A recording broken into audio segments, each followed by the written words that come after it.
আসসালামু আলাইকুম এভরিওয়ান।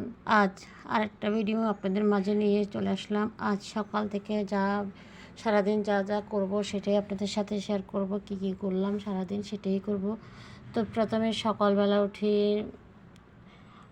নাস্তা খেয়ে আদা রসুনের আদা রসুনের চামড়াগুলো বেশি পরিষ্কার করে নিয়েছি। এরপর আদা রসুনগুলো ব্লেন্ডার করে নিচ্ছি এখন।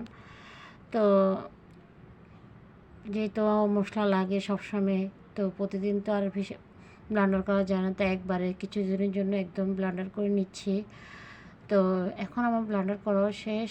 তো এখন চলে আসলাম কিচেনে রান্না করার জন্য। একদম শর্টপট রান্না করব, যাতে একদম সহজভাবে, যে আবার রুই মাছের রেসিপি আপনাদের আমার ক্যাপশনে পাবেন ইনশাল্লাহ। তো আমার ভিডিওতে সবসময় পাবেন আমার এগুলা।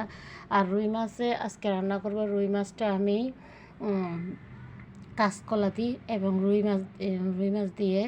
তো কাঁচকলা দিয়ে রুই মাছ দিয়ে কিন্তু খুবই মজা হয়। আপনারা একবার বাসায় যারা কখনও রান্না করেন না একবার ট্রাই করবেন, খুবই মজার এই রেসিপিটি।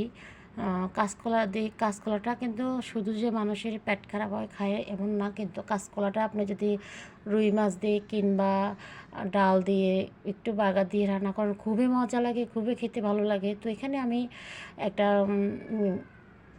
একটা রুই মাছ কাঁচকলা রান্না করার জন্য এখানে আমি প্রথমে তেল দিয়েছি। এরপরে 1 কাপ পরিমাণ পেঁয়াজ দিয়ে দিলাম রসুন বাটা, আদা বাটা, লাল মরিচের গুঁড়া, হলুদের গুঁড়া, ধনিয়া জিরার গুঁড়া, স্বাদ মতো লবণ দিয়ে খুব ভালো করে মশলাটা কষাই। মাছটাও বেশ কিছুক্ষণ কষাই।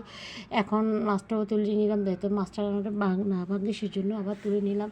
এরপর এখানে আমি দিয়ে দিচ্ছি কাঁচকলাগুলো দেওয়ার পরে কিছুক্ষণ কাঁচকলাগুলো কষাই নিলাম। এরপরে কষাই নেওয়ার পরে দিয়ে দিলাম পানিগুলো দেওয়ার পরে এখন কিছুক্ষণ সময় নিয়ে রান্না করব। রান্না করার পরে আমি এখন মাছগুলো দিয়ে দিচ্ছি। মাছগুলো দেওয়ার পরে কিছুক্ষণ রান্না করে নেব, আরও বেশ কিছুক্ষণ রান্না করে নেব। আমার মাছ আর কাঁচকলা মোটামুটি হয়ে গেছে। তারপরে আমি আবারও কিছুক্ষণ রান্না করব। রান্না করার পরে এখন আমি একটু নেড়ে চেড়ে দিচ্ছি। নেড়ে চেড়ে দিয়ে আমি কিছুক্ষণ নেড়ে দিয়ে এখন নামাই ফেলবো। তো রান্নাটা কমপ্লিট হয়ে গেছে। তো কেমন হয়েছে সবাই কমেন্টের মাধ্যমে অবশ্যই জানাবেন। তো এরপরে আমি চলে আসলাম বিকালবেলা কিছু নাস্তা বানানোর জন্য। তো হালকা করে বাসায় একদম বাচ্চারা যেন খায়, বাইরের নাস্তা তেমন একটা পছন্দ করে না। তো আমি একদম সহজভাবে কিছু আলুকে কুচি কুচি করে নিয়ে একটু নাস্তা বানিয়ে ফেললাম নর্মালভাবে। তো কেমন হয়েছে সবাই কমেন্টের মাধ্যমে অবশ্যই জানাবেন। প্লিজ আমাকে একটু সাপোর্ট করবেন আপনাদের ভালোবাসা দিয়ে। আপনাদের সাথে আমি নতুন মানুষ, তো আমার কথা ভুল ত্রুটি থাকলে ক্ষমা দৃষ্টিতে দেখবেন। তো আজকের মতো বিদায় নিচ্ছি। আল্লাহ হাফেজ, সবাই ভালো থাকবেন। আসসালামু আলাইকুম। আর পারলে আপনারা একটু আমার লাইভটা একটু আমার ভিডিওটা একটু শেয়ার করে দিবেন এবং বেশি বেশি কমেন্ট করে আমাকে উৎসাহ করবেন। আমার ভুল যদি থাকলে সেটাও কমেন্টের মাধ্যমে অবশ্যই জানাবেন। তো ভালো থাকবেন। আল্লাহ হাফেজ।